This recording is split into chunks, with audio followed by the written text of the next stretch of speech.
कुछ नहीं। पीसी के जरिए आम आदमी पार्टी पर एक बार फिर से भारतीय जनता पार्टी हमलावर है। बढ़ते आगे लोकसभा में आज राष्ट्रपति के अभिभाषण पर धन्यवाद प्रस्ताव पर चर्चा की गई। धन्यवाद प्रस्ताव को बीजेपी सांसद रामवीर सिंह विधुड़ी ने सदन के पटल पर रखा। सदन की कार्यवाही थोड़े हंगामे के साथ आगे बढ़ी और लोकसभा में राहुल गांधी ने धन्यवाद प्रस्ताव पर चर्चा की शुरुआत की। इस दौरान उन्होंने बेरोजगारी, महाराष्ट्र में वोटर्स, संविधान समेत कई मुद्दों पर केंद्र सरकार को घेरा और निशाने पर लिया। साथ ही उन्होंने पीएम मोदी के आइडिया को भी फेल बताया। बता दें कि मंगलवार को प्रधानमंत्री नरेंद्र मोदी धन्यवाद प्रस्ताव पर लोकसभा में जवाब देंगे। More voters were added in 5 months in Maharashtra than were added in 5 years in Maharashtra. जितने 5 साल में ऐड हुए उससे ज्यादा 5 महीने में ऐड हुए, आखिरी 5 महीने में लोकसभा चुनाव के बाद। सर, एक बिल्डिंग है सर शिरडी में, एक बिल्डिंग में 7,000 नए वोटर एक बिल्डिंग में ऐड हुए सर। एक बिल्डिंग में 7,000 नए वोटर ऐड हुए सर। सर, मैं कोई आरोप नहीं लगा रहा हूं, मैं कोई आरोप नहीं लगा रहा हूं। मैं सिर्फ ये कह रहा हूं सर कि ये इसमें कुछ ना कुछ प्रॉब्लमैटिक है। We are saying to the Election Commission, please give us the names and addresses and polling booths of all the workers in the Lok Sabha and all the workers in the Vidhan Sabha so we can calculate who these new workers are, who these new voters are. Interestingly, the new voters are mostly in the constituencies that the BJP has swept. Just like Jati Jangarna is a weapon of transformation, this is what the entire architecture is built on. I remember before the elections, all of you were saying 400 par, and you were saying you would change this. And then I was glad to see that the Prime Minister walked in and then was forced to bow his head in front of the Constitution. It was a moment of pride for all Congress people that we had explained to the Prime Minister and to the whole country that no force will dare touch this. Yeah. I know that the RSS has never accepted this. Mohan Bhagwat ji has said that India didn't get independence in 1947. He has said that this constitution is meaningless. I know that that is at your heart. We will never let your dream come true. This constitution is going to rule India always. The Prime Minister, something I would agree with directionally. The Prime Minister proposed the Make in India program. I think a good idea. We saw the statues, we saw the functions, we saw the so-called investment, and the result is right in front of me. Manufacturing fell from 15.3% of GDP in 2014 to 12.6% of GDP today. That is the lowest share of manufacturing in 60 years. I'm not even blaming the Prime Minister because I think it would not be fair to say he didn't try. I could say that the Prime Minister tried, and I think conceptually Make in India was a good idea, but it's pretty clear that he failed. Today, we have the Chinese, and the Prime Minister has denied it, and the army has contradicted the Prime Minister. It's true. The Prime Minister has denied it.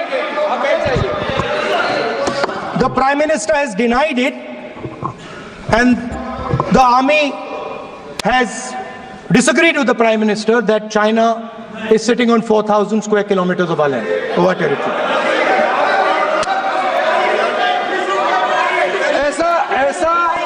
ऐसा इस सदन में अब मन चाहे बात नहीं बोल सकते हैं।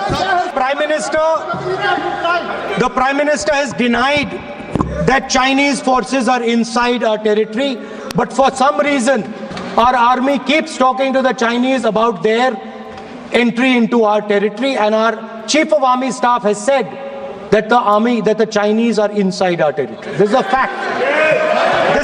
This is not invention, this is a fact. Now, but the reason China is inside our territory is important. Because people think that wars are fought between armies and their weapons. But the fact of the matter is that wars are fought by industrial systems. The fact of the matter is that China has an industrial system that is far stronger, far bigger than our industrial system. And that is why they have the guts to come inside this country. तो राहुल गांधी आज काफी देर तक बोलते रहे। इसी बीच एक ऐसा भी वक्त आया जब राहुल गांधी ने ट्रंप के शपथ ग्रहण में प्रधानमंत्री के ना शामिल होने को लेकर निशाना साधा, जिस पर सत्ता पक्ष ने कड़ी आपत्ति जताते हुए राहुल का विरोध किया और उनके बयान को रिकॉर्ड से हटाने की मांग की।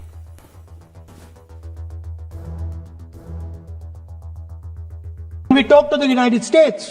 We would not send our foreign minister to invite our prime minister to his coronation.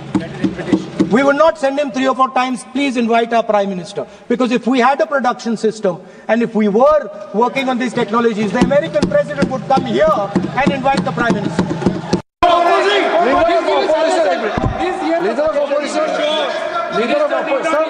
Leader of opposition cannot make such serious, unsubstantiated statement. This is related to the relation between two countries, and he is making a unverified statement about invitation of the Prime Minister of our country.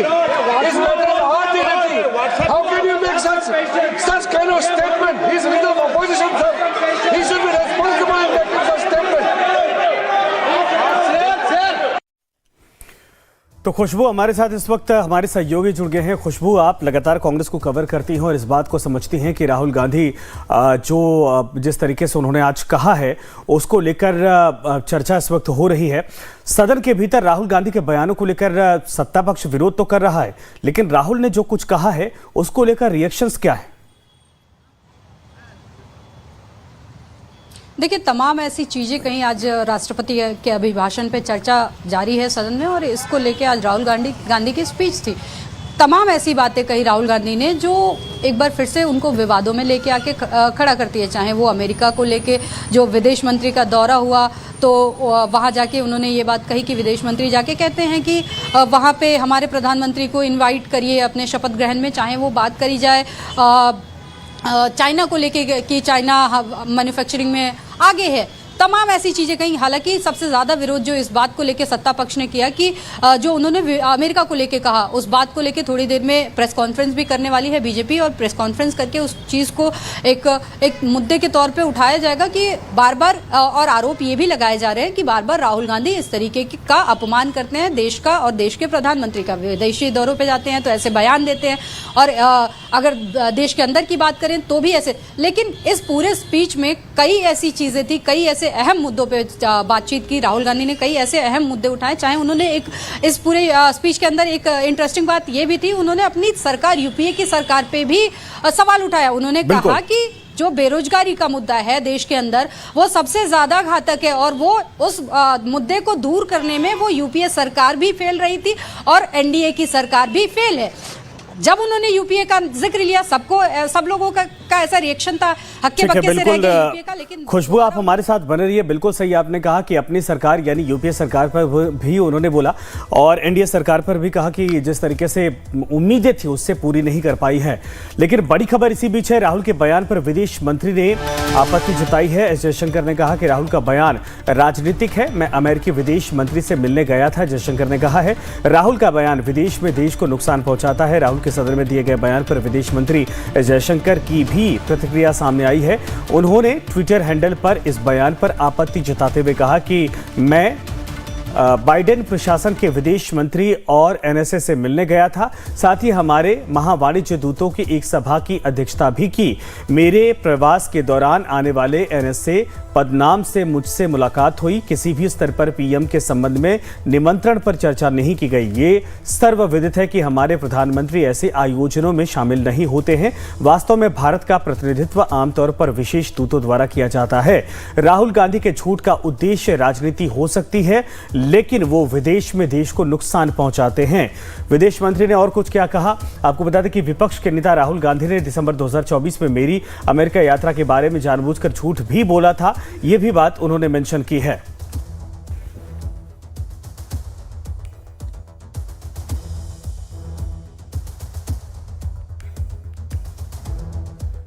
तो अब बवाल मचा है